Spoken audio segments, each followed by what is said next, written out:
Hey everyone, welcome back to the channel. Today, we're diving deep into the history of something we all use almost every day, but probably don't think much about, the dollar. But this isn't just any history lesson.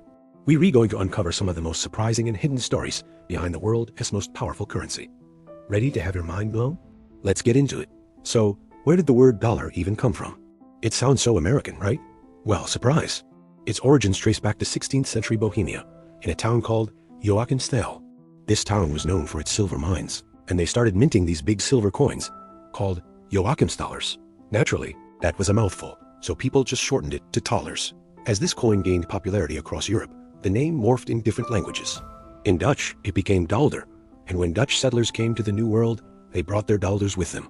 Eventually, the English-speaking colonists pronounced it as dollar. So, next time you hold a dollar, remember it's got a 500-year-old Bohemian accent. Now, let's talk about the famous Spanish dollar, also known as the piece of 8. This coin was the real international superstar, long before the US dollar existed. It was so widely used in the American colonies that it was officially recognized as legal tender. Why was it called a piece of 8? Because it was worth 8 Spanish reals, and more importantly, it could literally be broken into 8 pieces, or bits. If something cost 2 bits, you just snap off 2 pieces of the coin. That's right, the old phrase 2 bits literally meant a quarter of a dollar. Mind-blowing, isn't it? Our slang is hundreds of years old. So, when did the United States get its own dollar?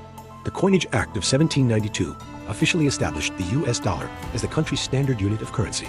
But here's a fun fact. For a long time, the US didn't have a central bank to print paper money. Instead, individual banks printed their own banknotes. Can you imagine the chaos? There were thousands of different kinds of banknotes floating around, each with a different design and a different value depending on the bank's reputation. It was a counterfeiter's paradise and a shopper's nightmare. You literally had to carry a guidebook to figure out if the money you were given was legit. This all changed during the Civil War. The government needed a way to fund the war effort, so in 1861, they started issuing their own paper money for the first time. These were called demand notes, but people quickly nicknamed them greenbacks because of the green ink used on the back. Why green? It was an anti-counterfeiting measure. The green ink was hard to copy with the black and white photography of the era. This decision has stuck around for over 150 years, which is why US currency is still green today. Let's move on to some of the symbols on the dollar bill, because this is where things get really interesting. Take out a $1 bill if you have one. Look at the back. You'll see the Great Seal of the United States. On the left side, you have the pyramid. Notice how it's unfinished? The 13 steps represent the original 13 colonies, and the unfinished top signifies that the nation is always growing and building. The eye at the top, the Eye of Providence, symbolizes that a divine power is watching over the country. Above it, the Latin phrase, Annuit Cuptis, means he has favored our undertakings. Below the pyramid, you'll see Novus Ordo Seclorum. This doesn't mean New World Order in some spooky, conspiratorial way. It actually translates to a new order of the ages, heralding the beginning of a new American era in 1776, the date written in Roman numerals at the base of the pyramid. So it's less about a secret society and more about a very public declaration of independence and a new form of government. Now let's look at the right side of the bill, at the bald eagle. This one is packed with symbolism. In its right talon, it holds an olive branch with 13 leaves and 13 olives, symbolizing peace. In its left talon, it holds 13 arrows, symbolizing war. The eagle's head is turned towards the olive branch, showing that the United States prefers peace, but is ready to defend itself. Notice the shield on the eagle's chest? It has 13 stripes, again for the 13 colonies.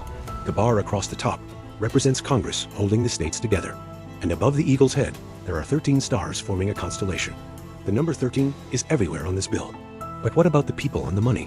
Why George Washington on the 1, Lincoln on the 5, Hamilton on the 10? The choices weren't random. Initially, the law forbade using portraits of living people on currency to avoid any appearance of monarchy. George Washington was a natural choice for the first $1 bill because of his role as the father of the nation. Lincoln was added to the $5 bill in 1914, honoring his leadership in preserving the nation. And Alexander Hamilton on the 10? This is a great story. Hamilton was never a president, but as the first Secretary of the Treasury, he was the architect of the American financial system. He established the first national bank and the US Mint. Putting him on the $10 bill is a tribute to his foundational economic contributions. Interestingly, his rival, Thomas Jefferson, is on the $2 bill. It's a little bit of historical shade, if you think about it.